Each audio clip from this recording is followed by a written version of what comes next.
นะครับกินน้ำหวานแล้วครับมาส่งต่อน้ำหวานกันนะครับ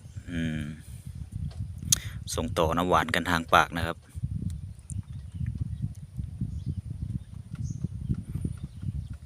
นี่ครับก้นเริ่มแดงแล้วครับ